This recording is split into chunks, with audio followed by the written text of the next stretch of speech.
Hello. Thank you for tuning in to another DragonflyEye.net podcast. I'm your host, Tom Bellap. Tranquility base here. The Eagle has landed. Rocket Tranquility, we come. What is the Higgs Boson? Is it really a God particle?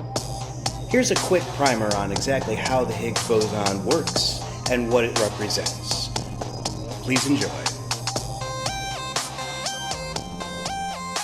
Let's say, for the sake of argument, that you're standing in a swimming pool up to your neck in water. Below the water, you have a dart gun in one hand and a flashlight in the other. Now, what do we expect to happen when we fire the dart gun? Well, the obvious answer is that the dart gun's not going to go as far, and it's not going to go as fast as it would have if you'd fired it in the air. The reason is obvious.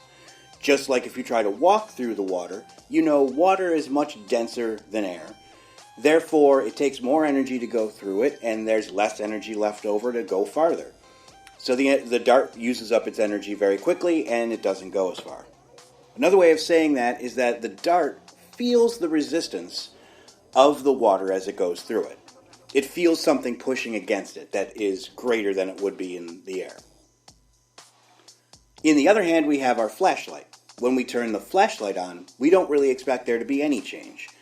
The photons coming out of the flashlight will move at the speed of light in a straight line from the end of the flashlight over to the end of the pool. Another way of saying that is that while the dart felt the resistance of the water, the photons don't feel any resistance whatsoever.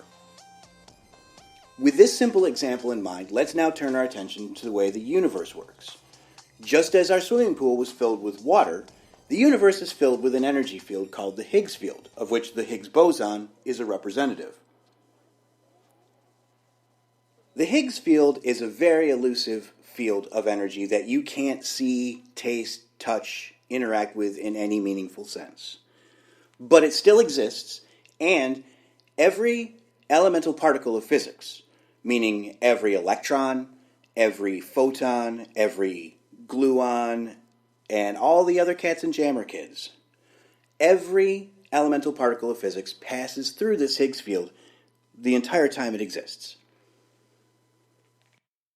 Some of those particles, like quarks and gluons that make up protons and neutrons, those particles feel the resistance of the Higgs field in exactly the same way that our dart felt the resistance of the water. Therefore, they behave as though they have mass, and eventually become constituents of matter. On the other hand, other types of particles, like neutrinos or photons, don't feel any resistance from the Higgs field at all. They move in a straight line at the speed of light. Therefore, everything that you see or observe in the universe, everything you can touch, you, me, the microphone that I'm talking into, the room that you're sitting in, the chair you're sitting on, everything that has mass is made up of constituents that felt the resistance of the Higgs field, whereas everything else did not. That is the great dividing line that the Higgs field creates in the universe. So in a way, you could say that everything you see in the universe is really just a ripple in the Higgs field. Thank you for tuning in to another DragonflyEye.net podcast. Just remember, you can always stream us on Spreaker, on SoundCloud, and on iTunes. All of our podcasts are available on DragonflyEye.net. See you next time.